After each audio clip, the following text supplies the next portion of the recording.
You're watching Continuum today, and you're going to catch 7 weeks in Asia. This is one of the top 3 youth missions experiences in the whole world, according to... Well, you just have to watch and see what happens.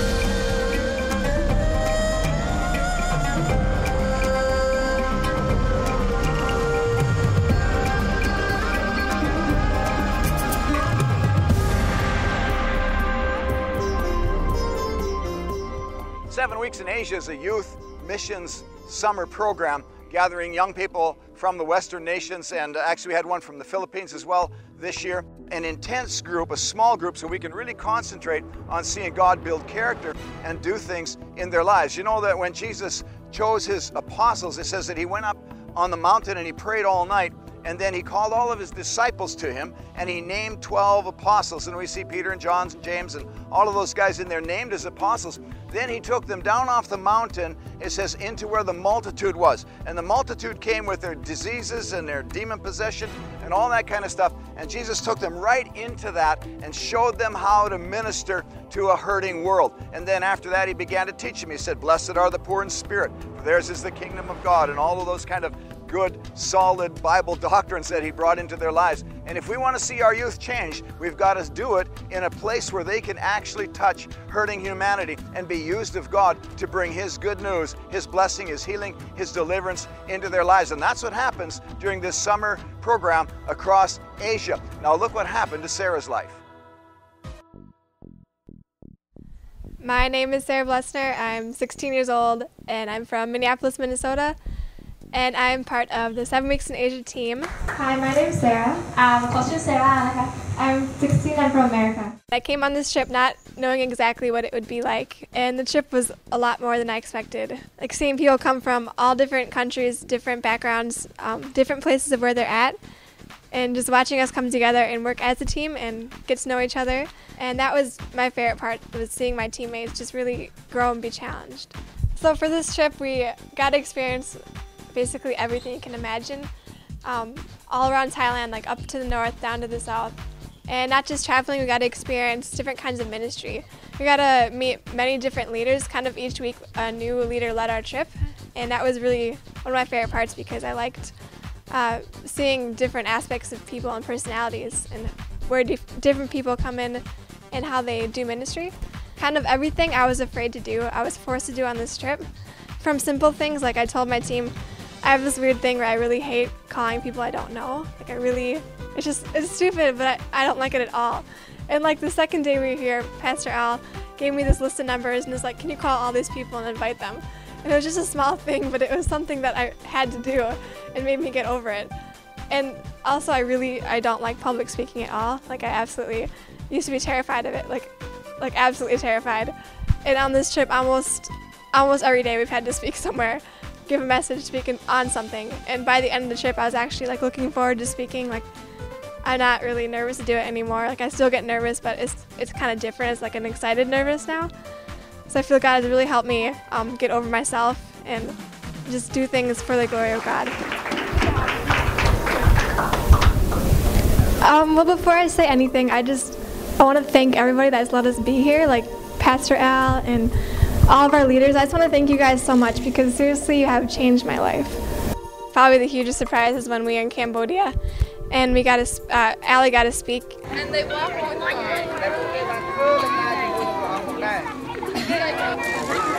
I confess with my mouth. And I believe in my heart.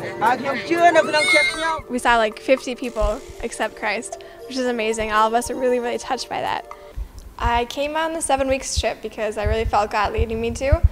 It was really last minute. I was signed up to go on a different mission trip, and I had my plane ticket bought and everything all worked out for that trip. And I saw this one, and I just completely felt God changing my direction. And it was really last minute. Like I found out just a few weeks before, and I had to cancel all the plane tickets and do lots of stuff, but it brought me here, and I'm really glad that I came.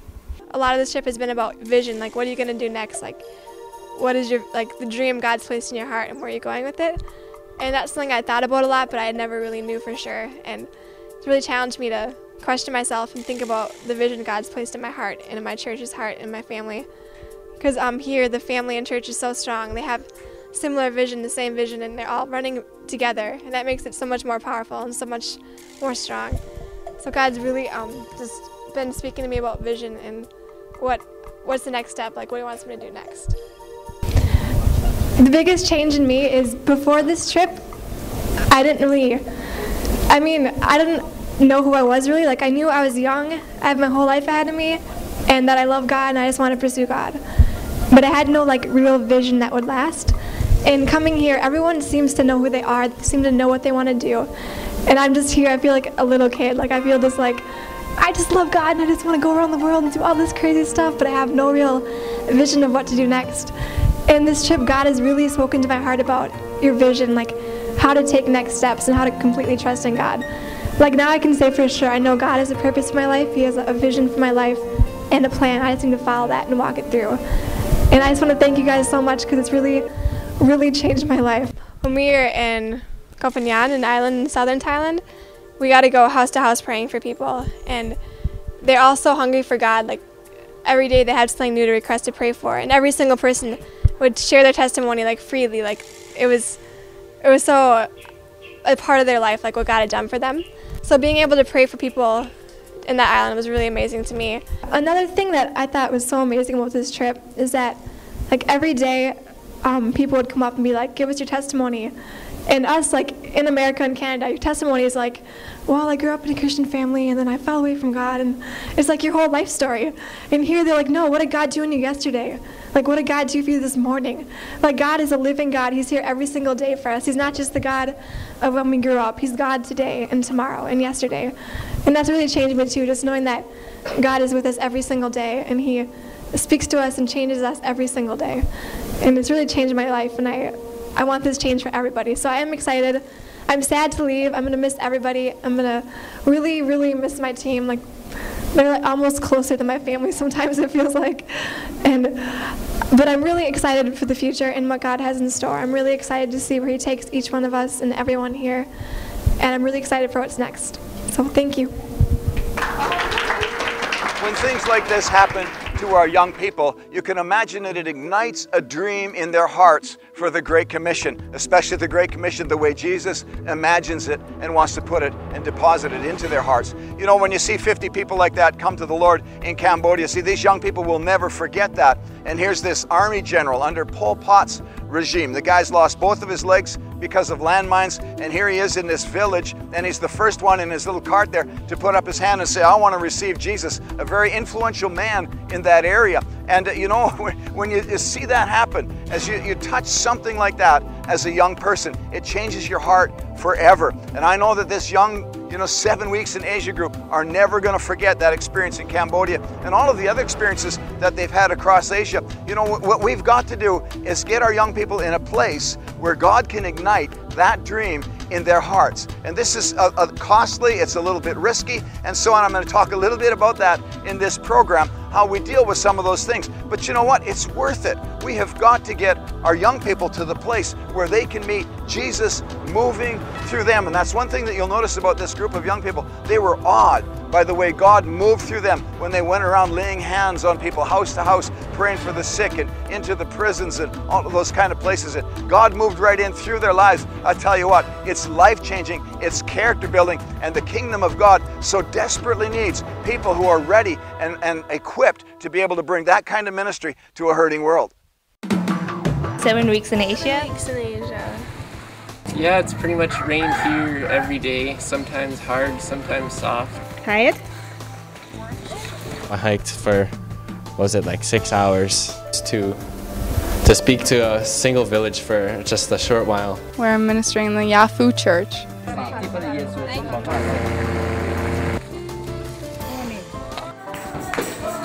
Not very relaxing, but it's really fun. You kind of have to hang on tight.